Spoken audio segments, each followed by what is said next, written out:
জয়গুরু। ওম শ্রী পরমাত্মনে নমঃ। সকলকে জানাই শুভেচ্ছা এবং যথাস্থানে প্রণাম।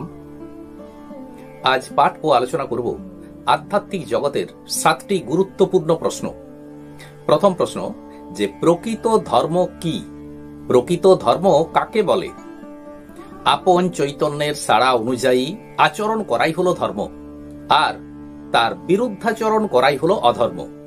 আমরা যদি একটু চিন্তা করে দেখি, একটু মনঃসংযোগ করে দেখি, তাহলে দেখব যে মনের ভিতর থেকেই আমরা বুঝতে পারবো যে কোনটা ঠিক, কোনটা ভুল, কোনটা ন্যায়, কোনটা অন্যায়, কোনটা ভালো, কোনটা মন্দ, কোনটা মঙ্গল, কোনটা অমঙ্গল। আর এই চিন্তা জীবেরই ধর্ম। দিক নির্ণায়ক যন্ত্রের মাধ্যমে আমরা যেমন সঠিক দিক চিন্তা করতে পারি, চিনে নিতে পারি, তেমনি আমাদের সকলের মনের ভিতরেও ওই রকম একটা যন্ত্র আছে। সেটা আমাদের সঠিক পথকে দেখিয়ে দেয়, আমাদের জীবনে চলার পথকে দেখিয়ে দেয়। আর সেই যন্ত্রটাই আমাদেরকে বুঝিয়ে দেয় যে এটা ধর্মের পথ, এইটাই সঠিক পথ, এই পথেই চলতে হবে। তো সেই যন্ত্রের মাধ্যমেই আমরা বুঝতে পারি যে কোনটা ধর্ম আর কোনটা অধর্ম। দ্বিতীয় প্রশ্ন, আশ্রম কাকে বলে? বেদে বলা হয়েছে যেখানে আশ্রয় পাওয়া যায় তাই হলো আশ্রম। এদিক থেকে পিতামাতাও আশ্রম। তৃতীয় প্রশ্ন, মন্দির কি? মন যার দ্বারস্থ হয় তাই মন্দির। আর শাস্ত্রে বলা হচ্ছে যে সংসারই হলো সর্বোত্তম মন্দির। চতুর্থ প্রশ্ন, সন্ন্যাসী কে এবং ত্যাগী কে? সৎভাবে জীবন যাপন করাই হলো সন্ন্যাস। কাজেই যে অবস্থায়, যখন যে অবস্থাতে যেভাবেই থাকা হোক না কেন, তখন যদি কোনো ব্যক্তি সৎভাবে জীবন যাপন করেন, বেদ অনুসারে তাকেই সন্ন্যাসী বলা হয়। আর নিজের সুখ দুঃখের কথা চিন্তা না করে অন্যের উপকারের জন্য, অন্যের মঙ্গলের জন্য যে সমস্ত কিছুই অনায়াসে দিয়ে দিতে পারে তাকেই বলা হয় ত্যাগী। যেমন মা সন্তানের কাছে ত্যাগী, কারণ একজন মা নিজের খাওয়া পড়ার চেয়ে সন্তানের খাওয়া পড়ার দিকটাকেই বেশি করে নজর দেন। সন্তানের মঙ্গল কামনাটাই তার কাছে সবচেয়ে বেশি। পঞ্চম প্রশ্ন, বেদ কি? বেদ শব্দের অর্থ হলো জ্ঞান। বিদ শব্দ থেকে এর উৎপত্তি, যার অর্থ হলো জানা।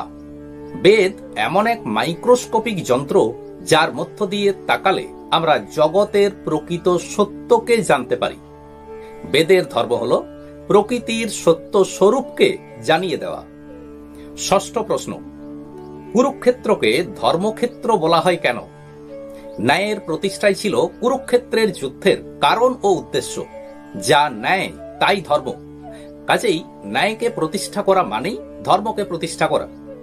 রাজ্যের লোভে কৌরবরা অন্যায় করেছিল, আর পাণ্ডবরা সেই পাশা খেলায় লিপ্ত হয়ে ভুল করেছিল, আর এরই ফল হলো কুরুক্ষেত্রের যুদ্ধ।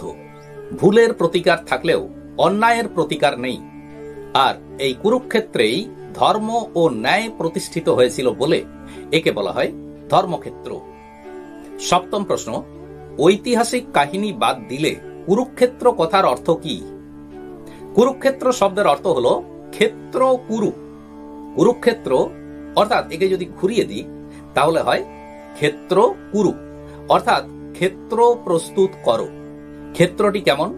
যে ক্ষেত্রে পর্যাপ্ত ফসল হবে, যার ফল ও ফসলে সকলে সর্বসুখ প্রাপ্ত হবে। এই ফসল ফলাতে হলে প্রয়োজন সূর্যকিরণ। যে ক্ষেত্রে সূর্যকিরণ পর্যাপ্ত পরিমাণে পড়বে সেখানে পর্যাপ্ত ফসল হবে, আর তাই হলো কুরুক্ষেত্র।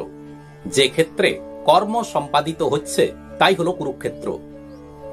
আধ্যাত্মিক জগতে এই প্রশ্নগুলি অবশ্যই গুরুত্বপূর্ণ প্রশ্ন, আর আমি এখানে অনুসরণ করেছি ঠাকুর শ্রী শ্রী বালক ব্রহ্মচারী মহারাজের শুভ জন্মোৎসব উপলক্ষে প্রকাশিত শ্রদ্ধাঞ্জলি নামক গ্রন্থটি। এই গ্রন্থটি অনুসরণ করেই আজকের এই প্রশ্ন এবং উত্তরগুলি পাঠ ও আলোচনা করলাম। আজ এই পর্যন্তই। নমস্কার।